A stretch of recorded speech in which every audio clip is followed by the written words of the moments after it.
He texted, "Stuck at mom's for dinner, love you." But I was sitting 3 tables away at the same restaurant, watching him kiss someone else. I didn't make a scene. I just replied, "Enjoy dinner with your mom," and attached a photo of his table. The sound of his phone dropping was audible. My name is Deborah Howard, and if you had asked me even a week ago what my life looked like, I would have told you it was stable, predictable, not perfect, but familiar in all the ways that make you believe the ground beneath your feet won't suddenly split open. I lived with my boyfriend, John Henderson, for 6 years. 9 years together total. No engagement, not yet. Because John always said he wasn't ready. And I convinced myself that patience was the same thing as love. I thought we were building something slow and steady, something lasting. Looking back, maybe I was just building alone. Last Thursday started like any other ordinary day that disguises a disaster. I had landed a huge account at work, a medical software firm I'd been courting for months. To celebrate, one of my biggest clients insisted on taking me to dinner at an upscale Italian place downtown. The kind of restaurant with soft lighting, heavy table linens, and a menu full of dishes you pretend to recognize. Around 4 p.m., I sent John a text. "Going to be late tonight. Client, dinner." His reply came quickly. "Perfect timing. My mom wants me to come over for dinner. She's been lonely lately. Don't wait up. Love you." It felt ordinary. His mother lived 40 minutes away, and he visited her a couple of times a month. There was nothing strange in that, nothing suspicious. If anything, I was relieved he had plans. 2 guilt-free work dinners were rare. By 7:15, I arrived at the restaurant. My client was running late, so the hostess seated me at a small corner booth to wait. I tucked my phone beside my water glass and started organizing emails, mentally running through my talking points for later. Then I heard a laugh I didn't recognize at first, but felt somehow. A woman's laugh, light, then dipping into a husky snort at the end. It was oddly distinct, the sort of laugh you remember if you've seen enough old pictures of the person who makes it. Pictures John had shown me years ago when he talked about his past relationships. In that casual, dismissive way people use when they promise they're over it. Her name was Marina Hale, John's ex-girlfriend. I glanced up only because the sound tugged at something. Not because I expected anything. Not because I was suspicious. Not because I was looking for my boyfriend at a restaurant he shouldn't have been in. But I saw him anyway. 3 tables away, John sat across from a woman, Marina, her hand resting lightly on the stem of her wine glass, her body angled toward him in a way you don't angle toward someone's mother's kitchen table. They were sharing a bottle of red, deep and rich and intimate under the soft lighting. His eyes were fixed on her like she just said something clever. She was smiling like she knew exactly how to receive that gaze. And then she reached across the table and touched his face. A slow brush of fingers along his jaw. My stomach twisted, but my mind still refused to accept the obvious. Maybe it was a coincidence. Maybe he ran into an old friend. Maybe. Then Marina leaned in and kissed him. Not a polite kiss. Not an awkward surprise. A deep, practice kiss. A kiss that felt like a continuation, not a beginning. For a moment, my whole body went silent. My heartbeat forgot what it was supposed to do. The room dimmed into a tunnel. Sounds warped. And I watched the man I loved kiss a woman he claimed was part of a past closed long ago. I didn't gasp. I didn't cry. I didn't get up and sprint across the room in righteous fury. Shock is quiet, colder than you think. It settles in your bones and makes your movements deliberate and small. A waiter approached my table asking something about sparkling or still. I must have nodded, because he placed a glass of water in front of me, though I don't remember lifting my eyes to meet his. My hands trembled just enough that I had to steady them on the table. I don't know what instinct took over survival self-preservation, or something mechanical. But I reached for my phone. I angled it carefully, zooming just enough, capturing John and Marina mid-kiss. Her hand on his cheek, his lips pressed to hers, timestamp included. Then I opened our message thread. I typed, "Enjoy dinner with your mom," attached the photo and hit send. I watched from across the restaurant, the exact moment her phone buzzed in his pocket.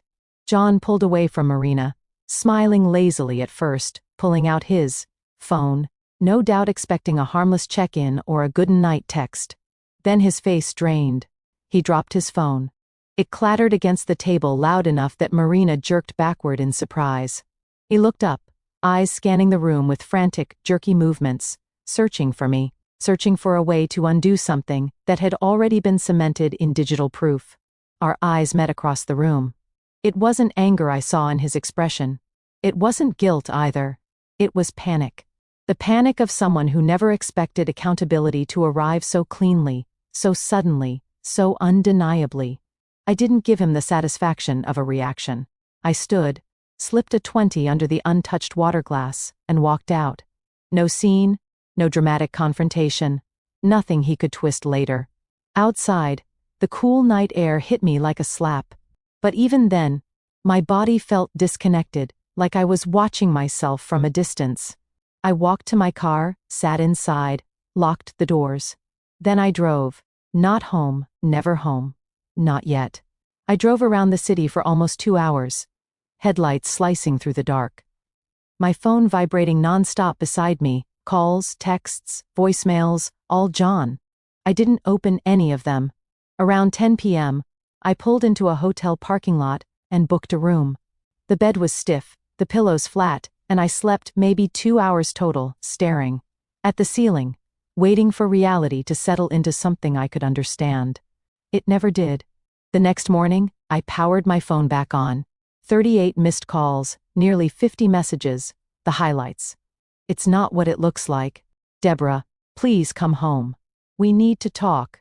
You're overreacting. She's just a friend. I can explain everything. Where are you? I'm worried sick. This is happening because you're always working. We never spend time together. That last message cut through the fog in my mind like a blade. Less than 12 hours after being caught kissing another woman, John had already shifted from remorse to blame. Rapid practiced familiar in a way I suddenly realized I had ignored too many times. I didn't respond to any of it. Instead, I opened my contact list and called the one person who had always warned me to watch for red flags, my older sister Natalie. Her voice broke before I could finish explaining. Come home, she said. You're not staying alone tonight. I didn't realize until that moment that I'd been holding my breath for hours. I gathered my bag, checked out of the hotel, and headed directly to her house without once looking back toward the life I had begun leaving behind the night before. Natalie didn't ask a single question when she opened the door. She just pulled me into her arms and held me tightly in that fierce, grounding way only an older sister can. For the first time in hours, maybe days, I felt something settle inside me. When she released me, her eyes flicked over my face, taking in everything I was trying not to feel. You're staying here, she said simply. No arguments. Her house felt warm, steady, lived in. The kind of place you go when you need to borrow some stability because you've run out of your own. I put my bag in the guest room and sat on the edge of the bed, staring at nothing. My phone buzzed again. John, but I turned it off and let the silence swallow his name. Natalie knocked and stepped in, holding a mug of tea. She placed it beside me and sat down. Tell me. So I did. Every detail. The restaurant. Marina, the kiss, the photo, the messages. The way John's face had fallen apart when he realized I'd seen everything. When I finished, she didn't gasp or dramatize. She just exhaled slowly, anger simmering beneath her calm exterior. Deborah, that wasn't an accident. That wasn't a moment of weakness. That was deliberate. Her voice softened. And you didn't deserve any of it.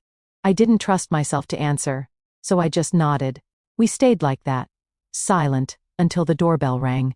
The sound jolted me. Natalie stood. Stay here. I followed her into the hallway, despite her telling me not to.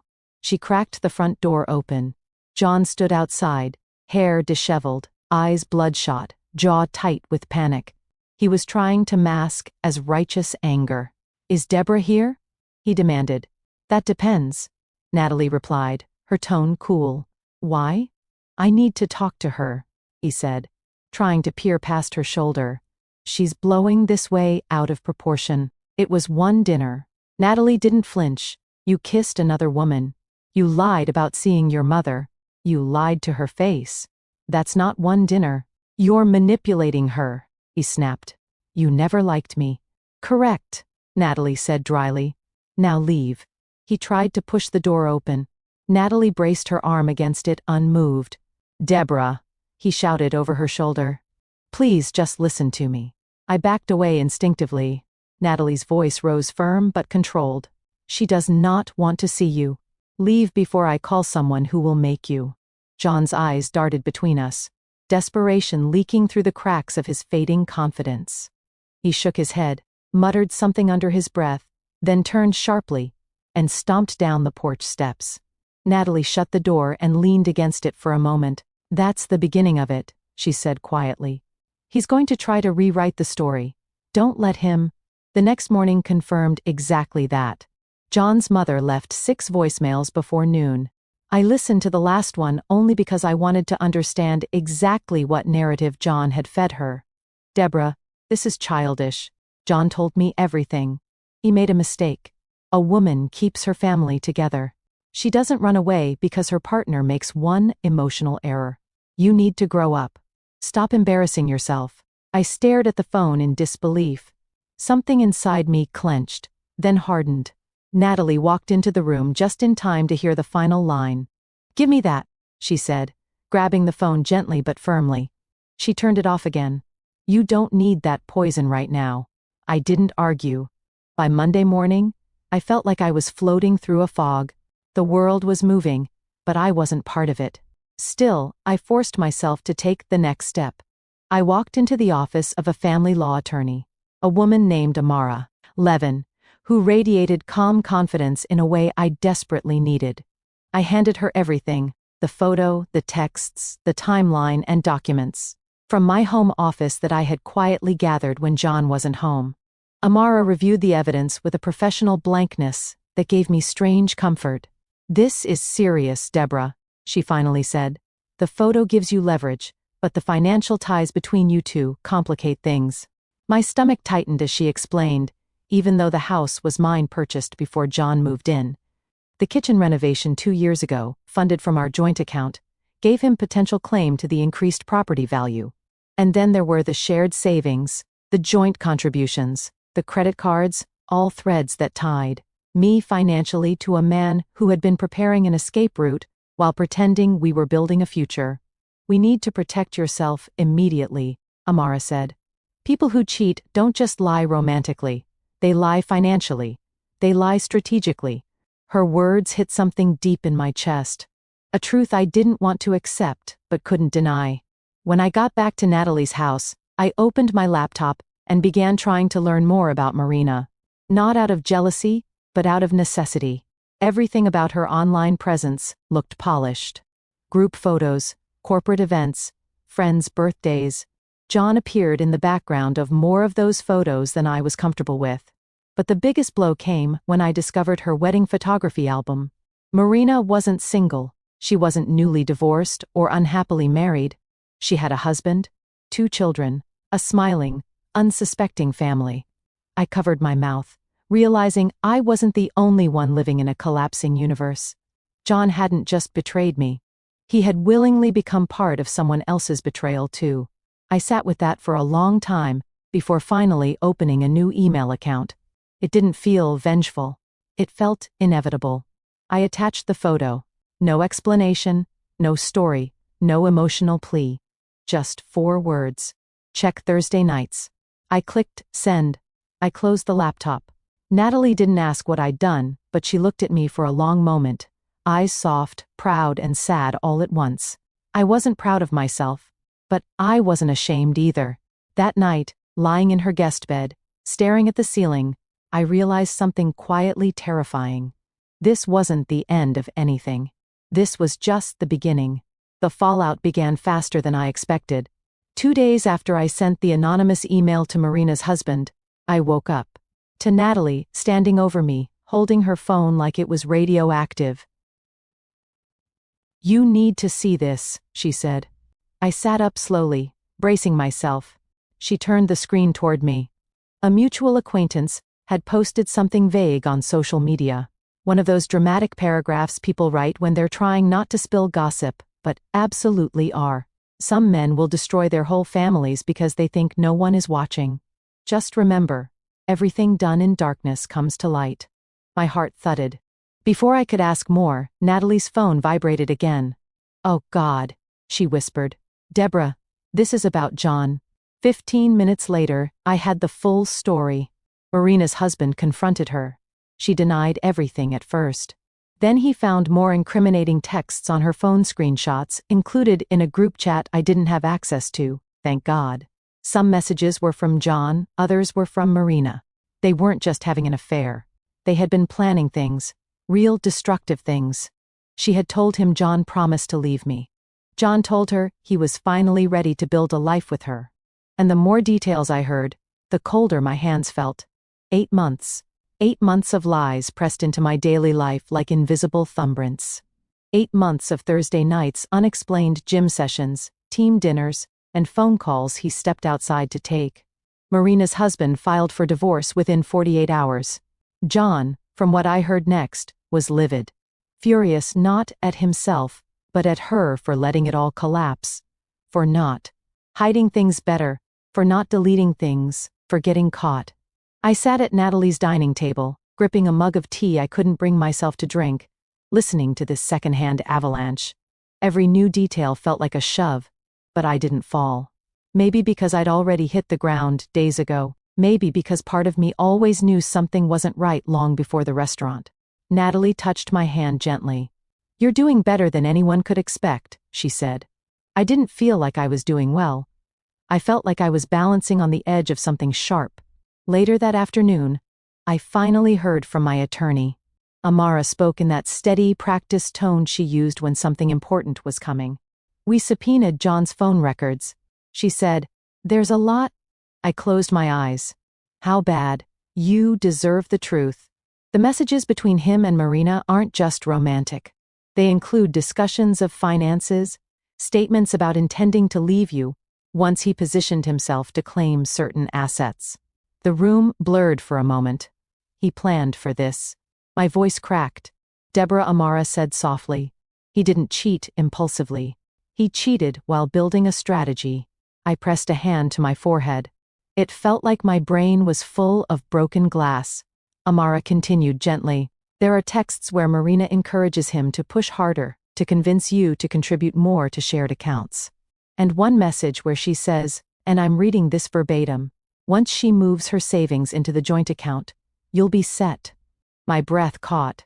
She said that, yes, more than once, and John replied with agreement. I didn't cry. I didn't scream. I just felt myself detach slightly the way you do when your body decides it's had enough and shifts into a quieter gear of survival. Amara paused. "This will help your case significantly." A small bitter laugh escaped me. It's strange hearing the worst part of my life described as helpful. "I know," she said. "But it is." I thanked her, hung up, and stared at the wall for almost 2 full minutes before Natalie stepped in with a worried look. She sat beside me without asking questions. Her presence alone kept the panic from swallowing me whole. Later that evening, the next wave hit. The HR email came first. I opened it, expecting a routine notification, but instead I found a formal message stating someone had filed a complaint accusing me of being aggressive and threatening toward a female coworker. My stomach dropped. I barely interacted with CO workers in person. I read the sentence twice, then handed the phone to Natalie. She frowned. "He didn't." "He did?" I whispered. It took 3 days for HR to finish their investigation. 3 days of knowing John was trying to paint me as unstable, dangerous, unprofessional. 3 days of having to sit through virtual interviews where I calmly explained I had no idea who would accuse me of something so bizarre. When HR concluded there was no evidence to support the claim, I felt relief, but only briefly. Because that same evening, a police officer knocked on Natalie's door. Natalie opened it immediately, alert. The officer asked if I was Deborah. My heart kicked into a sprint. He explained politely that a complaint had been made. John claimed I had been stalking him, harassing him, showing up at his workplace, following him. I felt something inside me crack slow and painful. "I've been here," I said, my voice small but steady. "I haven't stepped foot near his job. I haven't even spoken to him." Natalie bristled. "Officer, you can see her phone. She has him blocked." I offered the device. He reviewed the logs, nodded, and said gently, "I suspected as much." His story didn't add up, but I had to follow protocol. He left without filing anything. I sank onto the couch, staring at my trembling hands. Natalie knelt beside me. "He's unraveling. That's what people do when they lose control of their narrative." I believed her, but that didn't stop the fear crawling up my throat. I wasn't afraid of John hurting me physically. I was afraid of the version of me he was trying to create. Unstable, erratic, dangerous. By week 3, John had hired a new attorney, the aggressive type, the kind who believes intimidation is a legal strategy. Suddenly, I was being served motions, claiming John deserved financial support from me, that he sacrificed career opportunities for our relationship, that he was entitled to compensation. John earned more than I did. It would have been laughable if it wasn't happening in real time. His family joined in next. His mother called my mother. His sister messaged Natalie. His aunt, whom I'd met twice, wrote a paragraph-long text insisting that I forgive John and restore stability. My mother called me afterward, furious on my behalf. "They're lucky they're not within driving distance," she said. Absolutely lucky. But the only call that mattered came from John's father, a quiet man I once respected deeply. "Deborah," he said softly, "I don't want to take sides. I want to understand. John told us you misunderstood everything." I told him the truth. The restaurant, the phone records, the financial plotting, the threat of fake evidence. Silence stretched long on the line. Finally, he sighed. "I don't know who my son is anymore," he said. When we hung up, I sat very still, letting the weight of that sentence settle. Later that night came the voicemail that made everything click into place. John's voice slurred, angry, unraveling. "You think you won, Deborah. You think you're smart. You have no idea what I know. You're going to regret this. I have evidence. Things you did. Think carefully." I listened twice. There was nothing he could have. But that message told me one thing clearly. He was desperate. And desperate people stopped thinking about consequences. That was the moment I realized defense wouldn't be enough. I needed to protect myself, and I needed to be prepared for whatever came next. The courthouse smelled like cold air and old paper sterile quiet. A place where lives were dismantled in orderly lines and stamped signatures. As Natalie and I walked inside for the first hearing, I felt as if I were stepping into someone else's story. Someone braver, someone steadier. I kept waiting for the shaking in my hands to stop, but it never did. Amara met me in the hallway, calm as always. "Today is mostly procedural," she said. "But John's new attorney may try theatrics. Don't respond. Let me handle everything." The doors opened, and suddenly John was right there. He looked awful in a way I had never seen. Deep circles under his eyes, hair unwashed, a tightness in his jaw that suggested sleepless nights and panic. But the moment his gaze found me, something else flickered across his face. Not remorse, resentment. He hated that I was standing tall. He hated that Natalie was beside me. He hated that I wasn't falling apart the way he expected. His attorney, a broad-shouldered man with a showman's confidence, whispered something to him and smirked in my direction. We took our seats. The judge entered brisk and expressionless. John's side went first. His attorney stood and began a dramatic speech about emotional neglect, relationship, breakdown, and a partner pushed to the edge after years of being dismissed.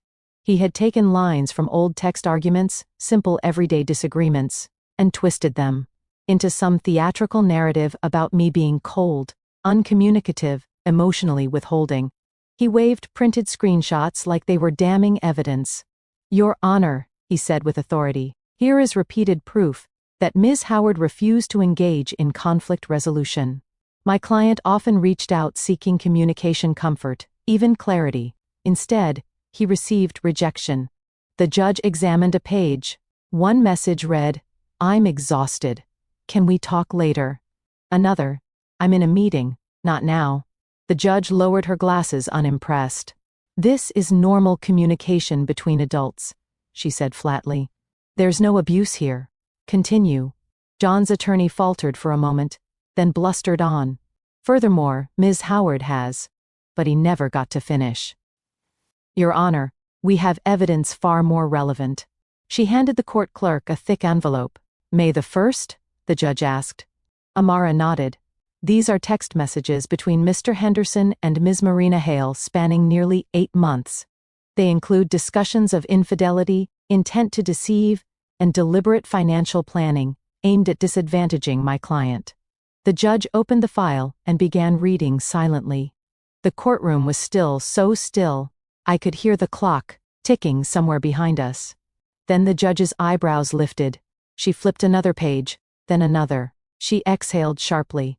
One message from John read, "She's clueless. Once everything's in the joint account, we'll be solid." Another from Marina. "She won't see it coming. Just keep pushing about the renovation." And another from John, one I hadn't seen until now. "I'm done pretending. After the money is sorted, I'm leaving." The judge set the papers down. "Mr. Henderson," she said slowly, "these messages are extremely concerning." John shifted in his seat. His attorney tried to speak, but she raised a hand to silence him. "This is not merely an affair," the judge continued. "This is evidence of premeditated financial exploitation." The word exploitation echoed in my mind like a blow. John looked at me, eyes wide with something like betrayal, as if I had wronged him by letting the truth surface. His attorney sputtered. "Your Honor, these texts are taken. They are taken directly from a subpoena of his device," the judge cut in sharply. "They are admissible and credible." Moving on. The rest of the hearing was procedural, but John's entire strategy collapsed in one afternoon. The judge denied his temporary support request, stating plainly that there was no foundation for financial dependency. I felt the air return to my lungs for the first time in weeks. As we exited the courtroom, John rushed after me. "Deborah, wait." Natalie stepped between us, but I raised a hand. "It's fine." John looked at me like a man drowning who had just realized the water wasn't going to hold him up. "I never meant for things to go this far," he said. "You made it worse by dragging everything into court."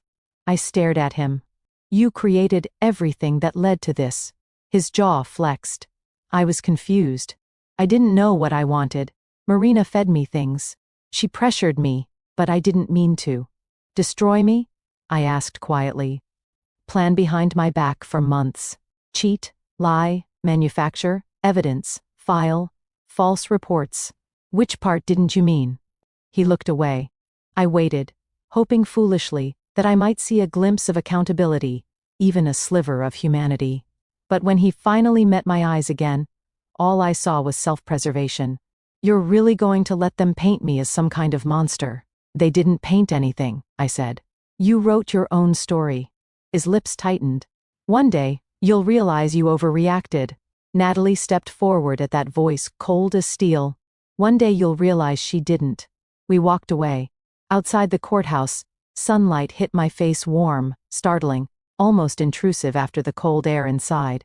I inhaled deeply, but something heavy still clung to me. Freedom and grief are twins. They arrived together, indistinguishable at first. Later that week, Amara called with more updates. John's attorney attempted one last tactic, filing a motion claiming I had hidden assets. Financial discovery took 3 weeks. They combed through everything: my accounts, taxes, work, income, credit, history. They found nothing because there was nothing to find. Meanwhile, the messages John and Marina had exchanged stayed in the record. They weren't just damaging, they were devastating. During one status hearing, the judge said directly to John, "I am deeply troubled by your conduct." The courtroom went silent. Even John's attorney didn't speak. The hearing ended quickly. Outside, as I gathered my things, I heard someone call my name. It was John's father. He approached slowly. His expression weighted with disappointment, not in me, but in the son he didn't recognize. "I'm sorry," he said, "for everything he's done, for everything you're going through." My throat tightened. "You don't owe me an apology." He shook his head gently. "Maybe not, but you deserve better. I hope you know that now." As he walked away, I realized his quiet sincerity hurt more than John's cruelty ever had. The truth had been peeled back, layer by layer, and beneath it was something I hadn't expected. A sense of peace beginning to form. Fragile, small, but real. The case was nearing its end. But my story with John, the unraveling of it, was about to reach its last, painful chapter. The morning the final hearing arrived, I woke before my alarm. The sky outside Natalie's guest room window was still dark, a deep blue. That felt like the quiet stretch between an ending and a beginning.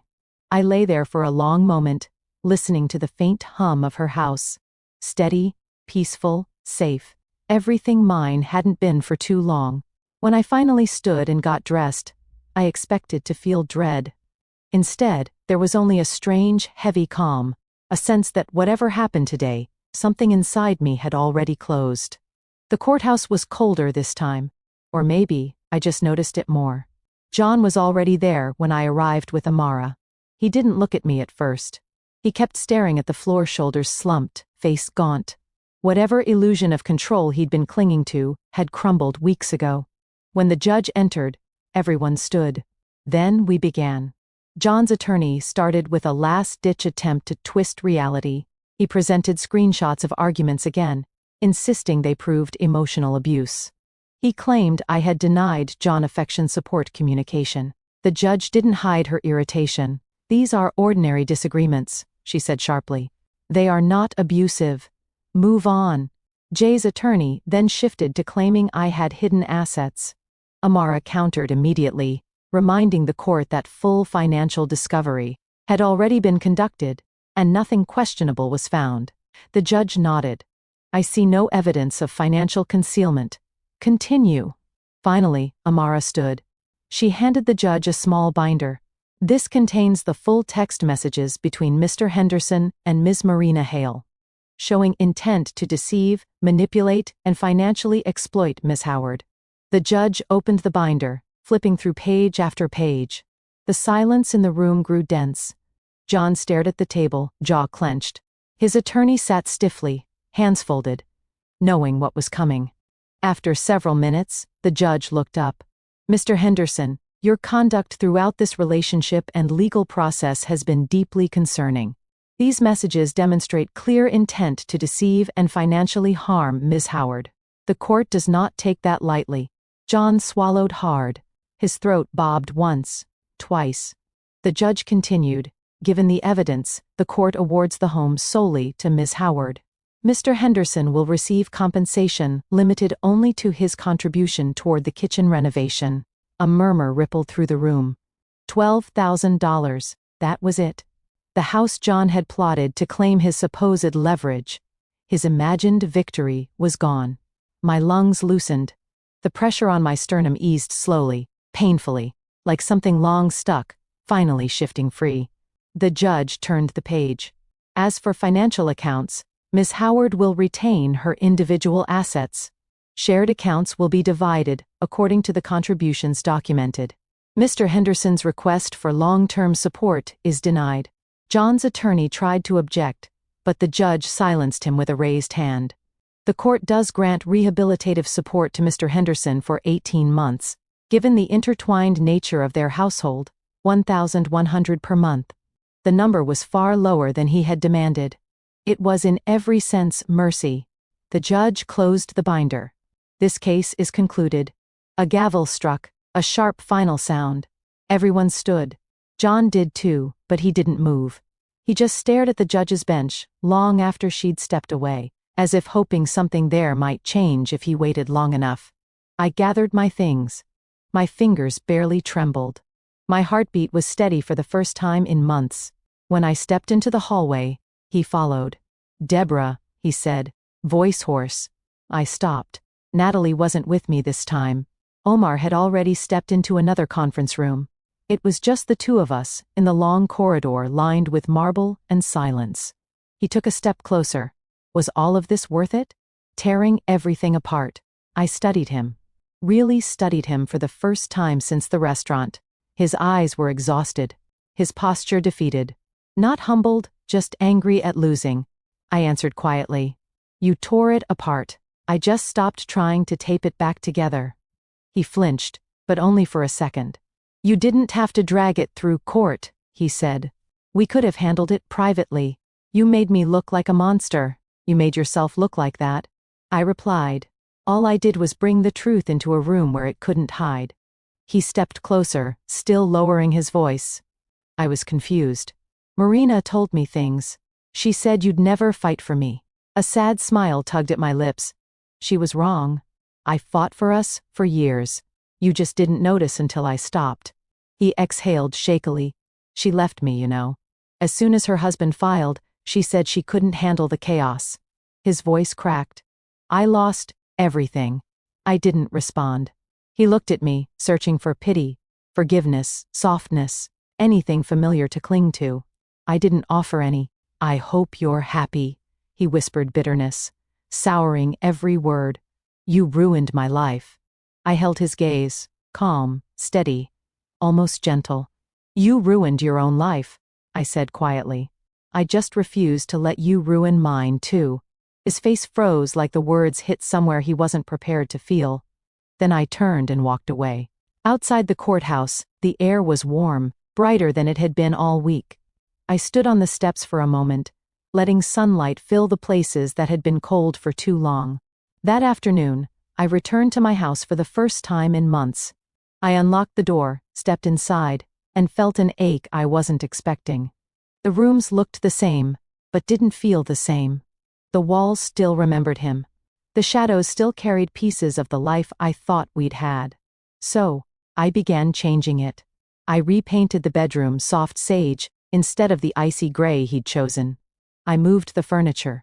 I opened windows that had stayed shut for too long. Every change, every brushstroke, every adjustment was a quiet reclaiming of myself. Days passed, then weeks. Sometimes healing showed up in small ways. A peaceful morning coffee, the first night I slept through, the moment I realized I no longer checked my phone, expecting a message from him. One evening, a new number texted me. I hope you're happy you ruined my life. I stared at it for a moment. Then I blocked the number without replying. Peace isn't dramatic. It doesn't crash into your life. It arrives softly, step by step, when you stop opening the door to people who thrive in chaos. A month later, I found the photo on my phone, the one from the restaurant.